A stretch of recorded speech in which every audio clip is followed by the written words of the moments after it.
Channel 23 Productions.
What up, ladies and gentlemen? Welcome back to a brand new episode of the Podcast in Disguise, dude. Kevin Porter, Dallas Baldwin. What's up, ladies and gentlemen? What's up? What's going on, dude? We're here fucking reviewing Transport to Oblivion, episode 4 of season 1. Ladies and gentlemen, this was a fun fucking episode, dude. You weren't lying last episode. You literally told me, you were like, Kevin, it's gonna get better. I was like, dude, I was having fun with part 1 through 3, but dude, yeah, this episode rocks. Especially going into it fresh, it's always fun the first time through. But like I mentioned before, Transformers, at least Generation 1, was one of those things that starts out on a low point, for lack of a better term. I mean, I had a high point through all that, dude. I was like, fucking Optimus Prime, Soundwave. I'm meeting all these new characters. It was a fun time. And it's one of the franchises that developed itself as it goes along, where they developed the lore and the characters and everything else that goes into it as they progress through the series. So they keep adding to it and adding more and making it bigger and better as it goes along. It's just one of those series like that. I think that's one of the things that made it timeless like it is. Yeah, it's cool. You get to episode 4 and Megatron's just like, we're going to build a space bridge. Like, what's up, dudes? Like, it turns out our cruiser was completely unnecessary. Well, it's like they open the episode and like, Optimus Prime's just like, he's like, yeah, I can't believe that the Decepticons are no more. And then they cut to them down in the fucking their base and shit. It's like, ha ha ha. They're like, they don't know we're alive. It's like, dude, of course you're alive. We have a whole season going, dude. We're printing cash with these fucking toys, dude. Yeah, it turns out this franchise is actually pretty big. You guys are greenlit for a whole season now. Starscream, why did we get renewed? I don't want to work. I made enough money off the first sale of toys. Starscream! Yeah, Starscream and Megatron's relationship hasn't developed at all. Apart from Starscream still claiming that he's going to rule the Decepticons one day. Well, I mean, spoiler alert. I mean, we kind of see that at the end, dude. We're kind of like left on a somewhat cliffhanger. Yeah, what's going to happen to Megatron? He got transported to Cybertron. There's certainly no way he can get back. So let's go ahead and break this one down from the very top, Dallas. Yeah, this one starts with the Decepticons, or the Autobots and their desert base near Mount St. Hilary, which is also coincidentally just walking distance from the ocean. I feel like they're like in Yakima or something. They're just like 2 steps away from between Yakima and Kennewick. They're just that fucking big. That's where it looks like. But, they take 1 or 2 steps, dude. Yeah, they're at the fucking ocean, dude. And that's, where the fucking Decepticons are. Plot convenience. But, sure, very much so. These guys are all about convenience, dude. But Optimus is walking around having a conversation with Ironhide. Ironhide saying, it's so much better now that the Decepticons are all gone. And Optimus says, I wish I could believe that, Ironhide. And just then Cliffjumper comes out and sees a shadow. And just like Cliffjumper to, go completely berserk at the drop of a hat. He's a little jumpy, dude. I mean, you can't blame the guy. He's a little jumpy. He's a little trigger happy. He's a little trigger happy. He's like, oh no, Decepticon! Because he sees a rock that kind of looks like maybe it's Starscream or one of the other Seekers. I know, dude. It's just kind of like, dude, that's a fucking rock, bro. Like, come on. But Cliffjumper proceeds to go berserk and shoot the living shit out of the rock, showering Optimus and Ironhide and boulders. And they're both like, knock it off. It's just a rock, Cliffjumper. Oh, my bad. Sorry, Optimus. You know, PTSD and all. That's a good point, dude. I mean, the many battles that they've had with the Decepticons, dude. The war's been hard on everyone. I know they make mention at the beginning how it'd been like a couple months since what had happened previously on the last episode, and then we cut to the fucking Decepticons down there. The Decepticons, yep.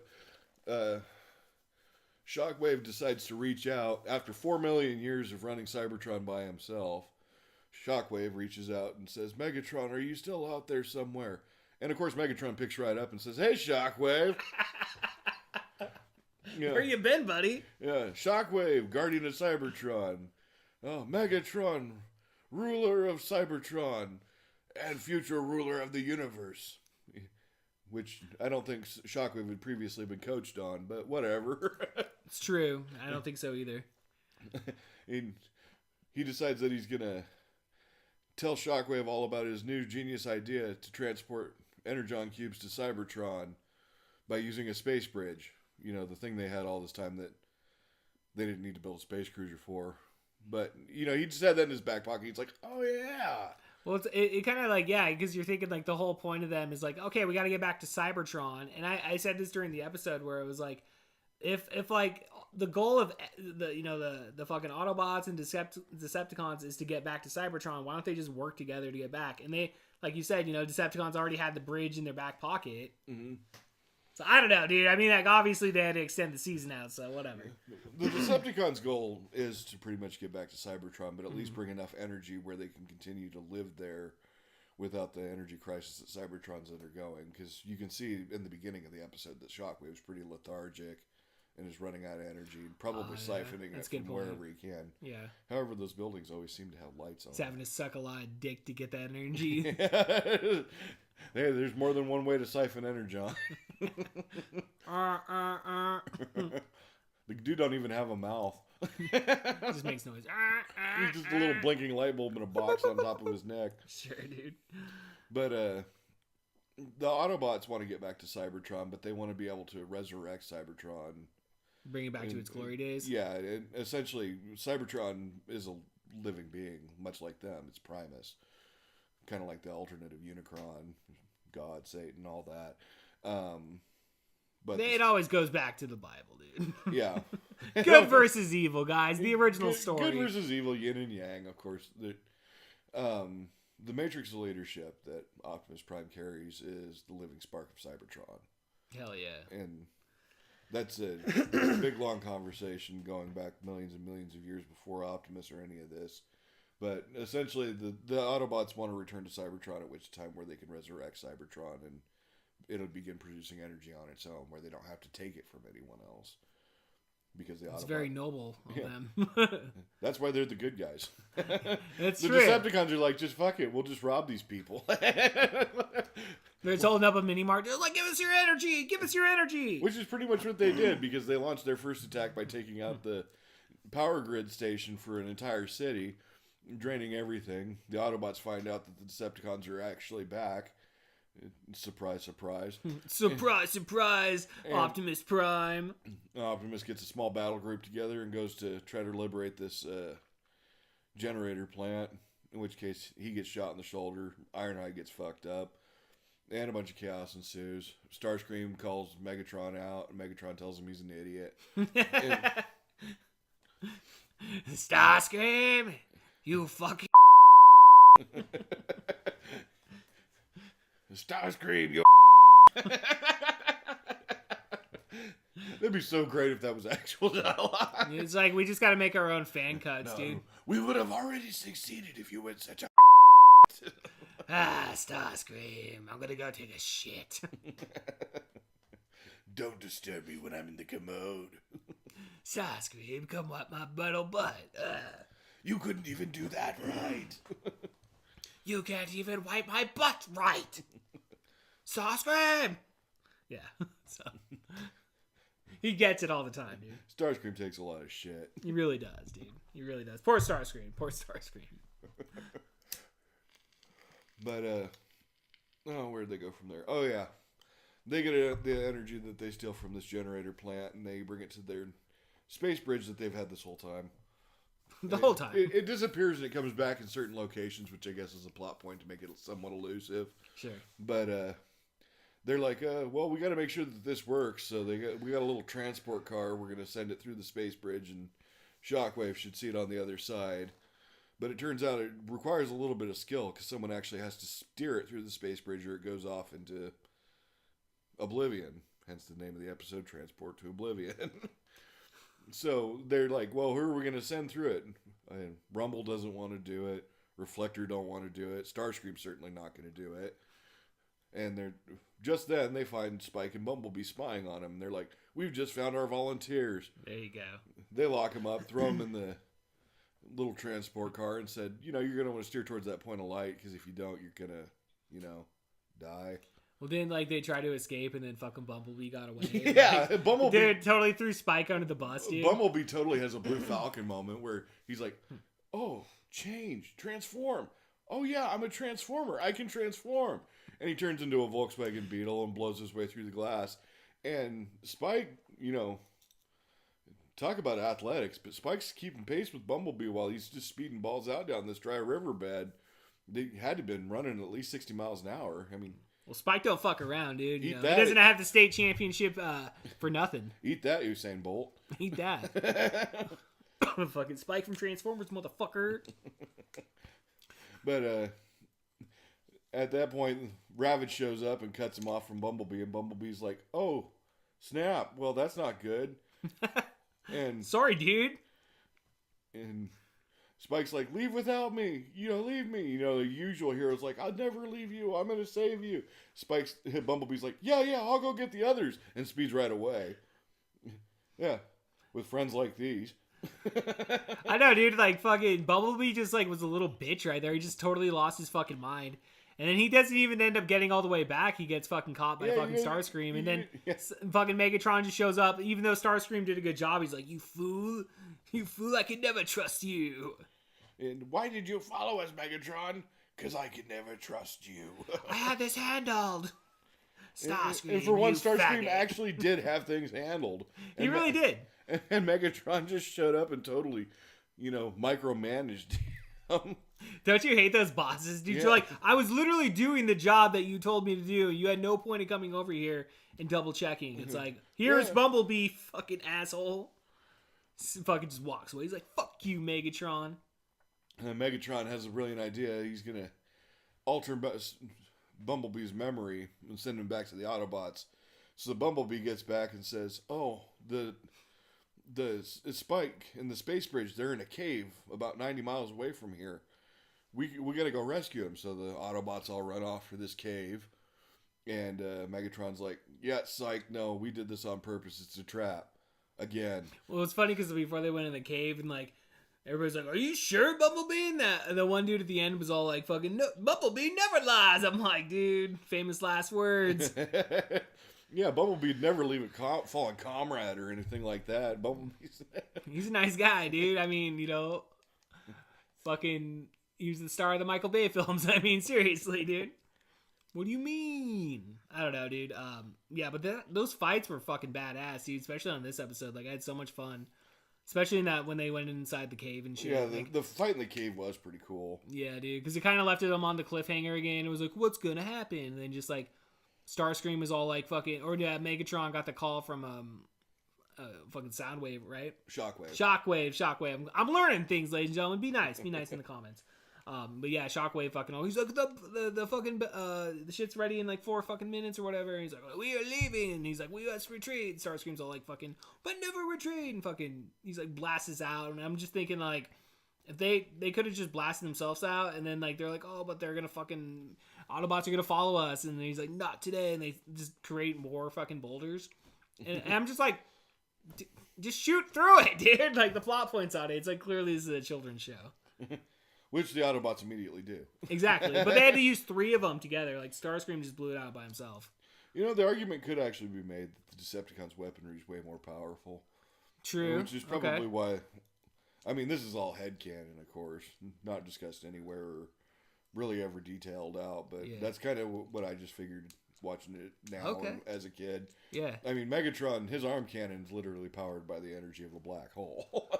It's a good point. I mean, yeah, dude. I mean, that's got to be way more energy than even than when we Nagasaki, Japan. Right. I mean, Optimus Prime might, have the power to, run a planet, but fucking, Megatron's like, I got fucking black magic, motherfucker. My weapon is literally powered by fucking dark matter. Dark matter, dude. Tony Stark, eat your fucking heart out, you fucking bitch. So, yeah, no, but the ending, you get to the ending of the episode there, and, like, what happens? What happens, Dallas? Well, they end up at the space bridge, and Megatron is, for some reason, very surprised to see them. It's like, I caused a cave-in. Yeah, and they blasted their way out of it. Didn't see that coming. And so they get in another short firefight there. Optimus and Megatron get in a brief bout of fisticuffs, where as Megatron tries to stop the Energon cart from going through unattended, ends up getting knocked into his own space bridge and transported into Oblivion. I know, he just like walks through and just like the dude's just like, fucking, what's up, dude? And yeah, hey Shockwave, long time. Megatron, what are you doing here? And I will be avenged and all that. And then Bumblebee, short time after that, it's like, wow, Megatron's gone for good. I thought I'd never see the day. And he's like, I'm so happy. As if it's a bit of foreshadowing, Prime once again says, I wish I could believe that, Bumblebee. We got to make episode 5, guys. We then cut to Cybertron as the space bridge opens and Megatron walks back into the command center where Shockwave is, saying he's going to find his way back to Earth. Well, it's like, just go back through the fucking bridge. Like, that was my fucking opinion on it at the end. I was like, you got this bridge here, Dallas, that, like, all you gotta do is, like, have somebody drive this fucking super fast fucking, space car and not die. And that's the thing, too. It's not like it's an anomaly on Cybertron where the space bridge opens up, because it always opens up in Shockwave's lab. Right. On Earth, it's a mystery as to where it's going to be next. Whoever commands that can use it. So it just, like, randomly disappears then? Yeah, it randomly disappears and appears in different places, but it always seems to be the same place in a riverbed. Well, I gotta give him credit, I guess, like, it's a plot point. It's a plot point, dude. Definitely something you can always go back to and shit. But yeah, the as far as the receiving end, it's always Shockwave's lab on Cybertron. Sure. Yeah, no, dude. That was like I was telling you, dude, I thought that was a really fun episode, and definitely, like you said, it is a pick me up in terms of, like, I don't know, action. I don't know, because the other ones had action, but that one seemed to, like, I don't know, I enjoyed it a little bit more on this one. This one had it had pacing to it. Ooh, that's a good point, yeah. Okay. And it wasn't just focused on exposition and showing new characters, because by this point, the characters are all pretty well established. Sure, that makes sense. There really aren't too many more introductions for the rest of the season that I can think of. Fucking Dinobots, bro. They're fucking, we still waiting for the Dinobots. I got a countdown going, dude. It's on the calendar, dude. Fucking June 1st, dude. We're getting to it. Is that how far out it is? I have no idea. I have not looked at the calendar, dude. I'm fucking lying to you, bro. But yeah, the Dinobot exposition, that's pretty cool. Grimlock's a fan favorite. Yeah, for good reason. We bring him up on every single episode, dude. Like, we're huge Grimlock fans. Like, I've been, like, searching around on Amazon, just, like, looking at, like, all the toys and stuff, because, like, you totally got me, like, keeping an eye on the shit. Like, I did a couple of the pre-orders and stuff. Yeah, dude, it's an expensive fucking toy line, dude. That shit is not cheap. Right now it can be, and that's... Well, it's like... the times are the times. Right, and I totally understand that, dude, because, like, I deal with that, like, when it comes to, like, DVDs and Blu-rays and stuff, and, like, if you don't get something within a certain time frame, dude, like, that Nightmare on Elm Street, I bring it up all the time, that Nightmare on Elm Street fucking box set, dude, the Steelbooks, like, totally got fucked over on that, dude, and I refuse to pay fucking $500 on eBay, dude. Fuck all you scalpers out there, dude, motherfuckers. But yeah, no, dude, it's definitely, I mean, yeah, I mean, most of the price points is, like, under 30, but, like, some of them are, like, $50 on the pre-order. And then, yeah, you go on the market out there, dude, it's, like, $80 for a fucking Soundwave. It's like, dude, what the fuck are you guys doing out here? Yeah, scalping is, it's an unnecessary evil. Yeah. And it should go the way of the dinosaur. Speaking of Dinobots. Speaking of Dinobots, what are you looking up? I was looking up something for you, and I think you'll actually be happy to see this. Well, I sent you that one where it was like the crossover with like fucking G.I. Joe and shit. It's got like Sergeant Slaughter in there and shit. Yeah, that one. That is so. That wasn't that expensive. That was like $40 or something. That's actually a really great price, especially for that crossover line. Yeah. I bought all 4 of those that are out right now, and they're planning on doing more. But they take classic G.I. Joe vehicles and they turn them into popular characters. And that one's Cup. Yeah, that's what they did also with the Ninja Turtle one, and like it transforms into a Ninja Turtle, and it's like it transforms into the van, and like yeah, it's about the same price as the G.I. Joe one. But yeah, no, that's fucking badass shit, dude. But that was even better because I mean, when you don't look at them as Transformers, they are a 1-on-1 scale representation, almost perfect representation of the G.I. Joe vehicles they were meant to be, like Sergeant Slaughter's Triple T tank. Hell yeah, dude. And just. The new Autobot symbol there on the nose is the only hint as to what it actually is. Bumblebee turns into the Dune Buggy, the Ostriker. That's fucking Megatron badass. Turns into a Hiss tank. Hell yeah. And Soundwave turns into the Thunder Machine for the Dreadnoks. Damn. Damn, dude. And still has the tape door that deploys Ravage, which comes with a spiked collar and a leash where Zorana can hold him like a big cat on a freaking leash. Oh, hell yeah, dude. That's fucking badass. That whole line is cool. Yeah. I think they're going to do one where they do the Vamp, the Jeep as Hound. Mm-hmm. And there's been some talk that the Mobat, the motorized battle tank, is going to be Optimus Prime. Oh, no shit. Yeah. Whoa. That's fucking cool, dude. So it'll be cool to see what they come out with soon. Yeah, I was like fucking around on YouTube and like on the Hasbro, like I don't know if I think it's Hasbro Transformers or some shit, but like they had a video of all the toys that they unveiled, the ones that are on pre-order right now. I guess they premiered them at like the New York Toy Festival. Mm-hmm. I don't know if you're familiar with this thing. Month, yeah. I'm just getting involved in like this shit, dude, because like I do pay attention to like wrestling action figures. I told you, like my biggest like collection of action figures is wrestling toys. Mattel had some reveals too. Yeah, no, they did, and that's there's like these dudes I listen to. It's like the Major Wrestling Podcast or some shit. Major Wrestling Figures Podcast, I think, is like Zack Ryder and fucking Kurt Hawkins and shit, dude.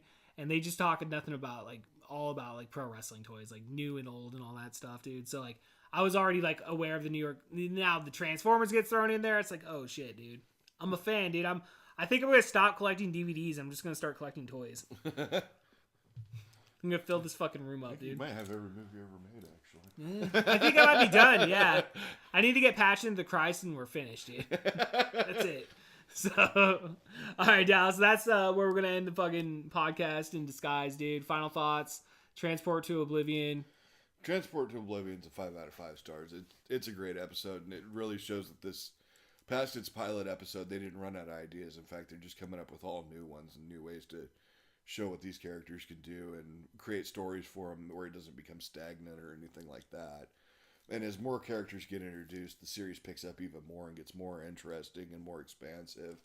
And I think that was one of the things that made Transformers as great as it was. Yeah, dude, I really did enjoy this episode as well. I'll give it 5 out of 5 too. You know, totally. Starscream is still my favorite character. Soundwave's fucking cool. Cliff Jumper is fucking badass, dude. Like, he's pretty fucking cool, dude. Again, you know, I always admire the art when it comes to like how they made 1980s like cartoons and stuff, and just like that type of stuff. And I just get like super stoned. I look at the animation. It's like, I don't know, dude. I just love Transformers, and I'm really happy we got to watch this episode. So, all right, ladies and gentlemen, Kevin Porter, Dallas Belden. Until next time.